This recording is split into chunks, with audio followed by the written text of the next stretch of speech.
কি অত্যাচার মমতা ব্যানার্জির পুলিশ আমার সহকর্মীরা পড়েছিল। মুসলমান কোনো ব্যক্তি মসজিদে কোনো দিন জুতো পায়ে দিয়ে ঢোকে না, তারা জুতো বাইরে রেখে বা অন্য জায়গায় জুতো লুকিয়ে রেখে তারা মসজিদে ঘুমাতে যেত মমতা ব্যানার্জির পুলিশের রোষানল থেকে বাইরে থাকার জন্য। সেই সময় পিন্টু মুখার্জি বলে একজন ওসি ছিল, এখন দুর্গাপুরে পোস্টিং আছে, শক্তিপুরের ওসি ছিল। এই মুকেশ কুমার এসপি ছিল, মলয় চ্যাটার্জি বলে একজন অফিসার ছিল। তারা জুতো পায়ে দিয়ে আমার গ্রামের মসজিদে ঢুকে আমার সহকর্মীদের গ্রেপ্তার করে এনেছিল। তার জন্য আমার রাগে ক্ষোভে আমি কিন্তু 2018 সালের পঞ্চায়েত থেকে আমাকে প্রায় বাধ্য করেছিল মনোনয়ন ফাইল করার পরে 135টা গ্রাম পঞ্চায়েত প্রার্থী, 33টা পিএস প্রার্থী পঞ্চায়েত সমিতির, আর 3টে জেলা পরিষদের মধ্যে আমি ছিলাম। যে শাহনওয়াজ বেগম গত কদিন আগে তৃণমূলের জেলা পরিষদের সদস্য পদ দুর্নীতির জন্য, জেলা পরিষদের দুর্নীতির জন্য পদত্যাগ করে কংগ্রেস দলে জয়েন করেছে, এই শাহনওয়াজকে এই শুভেন্দু অধিকারীরা, এই মুকেশ কুমাররা আমার বিরুদ্ধে এত সাপোর্ট দিল উলঙ্গভাবে, পুলিশ প্রশাসনের সাপোর্টে। আমার ছেলেও প্রার্থী ছিল কংগ্রেসের পিএস প্রার্থী, আজকে সে টিএমসির প্রার্থী রূপে জিতেছে 2023-এর পঞ্চায়েতে।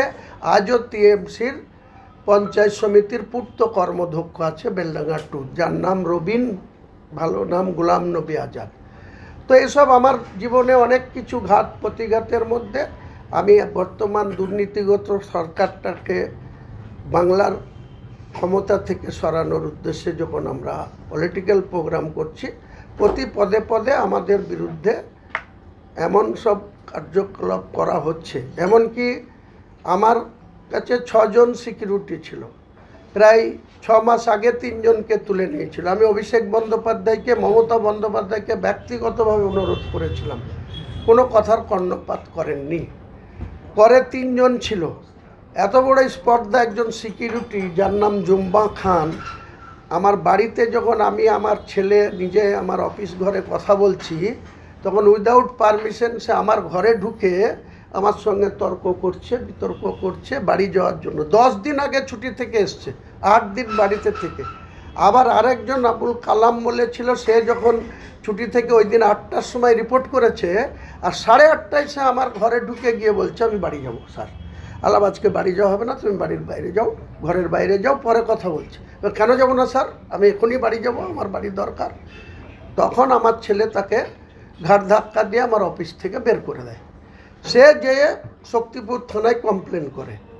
একটা ঘাড় ধাক্কা দেওয়া কমপ্লেনে পুলিশ এত উৎসাহিত হয়ে এসডিপিও উত্তম গড়াই বেলডাঙ্গা, ওসি শক্তিপুর ইন্দ্রনীল মাহাতো, আইসি হরিয়ারপাড়া অরূপ রায়, এরা এত তৎপরতার সঙ্গে আমার বাড়ি ঘিরে আমার ছেলেকে উঠিয়ে নিয়ে যায়।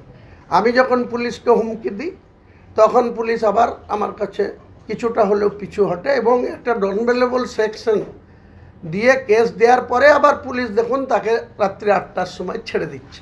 তাহলে পুলিশের কার্যকলাপটা কীরকম আপনারা একটু দেখুন লক্ষ্য করে। আজকে যখন গতকাল যখন ঝাড়খণ্ডে আলাউদ্দিন শেখ বলে একটা ছেলে 10 দিন আগে কাজ করতে গিয়েছিল, তার বাবা অসুস্থ, পঙ্গু, বাড়ি থেকে উঠতে পারে না, সে কাজ করতে গিয়েছিল ঝাড়খণ্ডে, তাকে মেরে পিটিয়ে তার গলায় কাপড়ের ফাঁস দিয়ে টাঙিয়ে দেওয়া হলো। তার বডি যখন সকাল 8টায়, তখন আমি আমার লোকেশন বাড়ি থেকে 6টায় স্টার্ট করেছে, প্রায় রানাঘাট চাকদা পার করে আমি প্রায় ঢুকছি জাগুলি মোড়ে। সেই সময় আমার কাছে ফোন আসলো যে আমাদের একটা এরকম ছেলেকে মেরে দিয়েছে, তো আমরা রোড ব্লকেট করব, এনএইচ ব্লকেট করব। আমি নিষেধ করলাম যে এটা করো না, তোমরা আগে দুপুরবেলায় জানাজা করিয়ে কবরস্থ করো, আমি কলকাতা থেকে রিটার্ন আসি 6টা 6:30টার মধ্যে তোমাদের বাড়িতে যাব, মৃতর ব্যক্তির বাড়িতে যাব। কিন্তু টাইম তারা ধৈর্য ধরল না, তারা ওখানে দলমত নির্বিশেষে হাজার হাজার মানুষ রোড ব্লকেট করে দিল। এখনও মনে হয় আছে, এসপি নিজে আছে, আরও অনেক অ্যাডিশনাল এসপি থেকে শুরু করে প্রশাসন আছে। আমাকে এসপিও ফোন করেছিলেন সাহায্য করার জন্য, আমাকে আইসি হরিয়ারপাড়াও ফোন করেছেন একাধিকবার। আমরা বারবার চেষ্টা করার করেছি। মধ্যেখানে অধীর রঞ্জন চৌধুরী, তিনি ঘোলা জলে মাছ ধরতে গিয়েছিলেন, তাকেও গো ব্যাক স্লোগান শুনতে হয়েছে ওখানে। আমি আপনাদের এখান থেকে যত তাড়াতাড়ি সম্ভব বেরিয়ে যাব। দ্বিতীয় কথা হচ্ছে যে আমি 6 তারিখে একটা অ্যাপ্লিকেশন দিয়েছিলাম ডিফেন্স দপ্তরে, ল্যান্ড দপ্তরের অফিসারকে। 1 ফেব্রুয়ারি একটা ব্রিগেড ময়দানে আমার পার্টির নেতৃত্বে আমি চেয়ারম্যান হিসাবে আমি অ্যাপ্লিকেশন দিয়েছিলাম। 13 তারিখে এসেছিলাম এনওসি নেওয়ার জন্য বা ল্যান্ডের পারমিশনের জন্য। 13 তারিখে উনি বললেন যে যিনি পারমিশন দেবেন তিনি অসুস্থ, কাজে দেখাও করলেন না। আমাকে একটা চিঠি ইস্যু করে দিলেন যে আপনি 16 তারিখে বেলা 1টায় আসুন। যথারীতি আমি এত কাজ ফেলেও এলাম, প্রায় 1.5 ঘন্টার উপর ওখানে ওয়েট করেছি। আমার লোক এখনও বসে আছে, সেই অফিসার আউট নেই, বলছে কোন কাজে গিয়েছে। তার পিএ, তাদের অফিসের কর্মকর্তারা এখনও কোনো সঠিক ল্যান্ড দেবে কি দেবে না তার কোনো কিন্তু ঠিক নেই।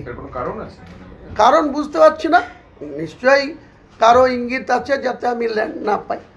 তো আজকে দেখি রাজ্য সরকারেরও থাকতে পারে, আর যারাদের সঙ্গে এত পীড়িত সেই বিজেপিরও থাকতে পারে। কারণ এখন তো বিজেপিরও মাথা ব্যথা হুমায়ুন কবির হয়েছে, আর মমতা ব্যানার্জিরও মাথা ব্যথা হুমায়ুন কবির হয়েছে। সেই হুমায়ুন কবিরকে মাঠ দিলে সত্যি সত্যি যদি 10 লাখ লোক এসে তার মৃত্যু ঘণ্টা বাজিয়ে দেয়, তাহলে বিজেপিরও আশাহত হবে। আর তৃণমূল কংগ্রেসের তো হ্যাট্রিক করার পর কোথায় যাবে? তো সেই জায়গাটা থেকে ল্যান্ড যদি পাওয়া যায় তাহলে আমরা পুলিশ কমিশনারের কাছে অ্যাপ্লিকেশন করব, কারণ ল্যান্ডের এনওসি ছাড়া অ্যাপ্লিকেশন করে লাভ নেই। যদি না পাওয়া যায় 1 ফেব্রুয়ারি ব্রিগেডের মতো সভা হবে, কিন্তু সেটা মুর্শিদাবাদের 50 বিঘি জায়গার উপরে প্যান্ডেল করে হবে। কারণ আমি বলেছি কলকাতায় চ্যালেঞ্জ অ্যাকসেপ্ট করেছি, যদি আমাকে এইভাবে ব্যাকআউট করা হয় বা আমার পিছনে এইভাবে অসহযোগিতা করা হয়, তাহলে আমি 50 বিঘি জমির এনওসি নিয়ে, যেখানে আমার নিজেরও 4 বিঘা জমি আছে, সেখানে এনওসি তৈরি করে মুর্শিদাবাদের প্রশাসন, সিভিল প্রশাসন এবং পুলিশ প্রশাসনকে জানিয়ে 1 ফেব্রুয়ারি কিন্তু সভা হবে। সেটা ব্রিগেডে হতে পারে, নাহলে মুর্শিদাবাদের 50 বিঘা জমির উপরে হতে পারে। এটাই হচ্ছে আমার।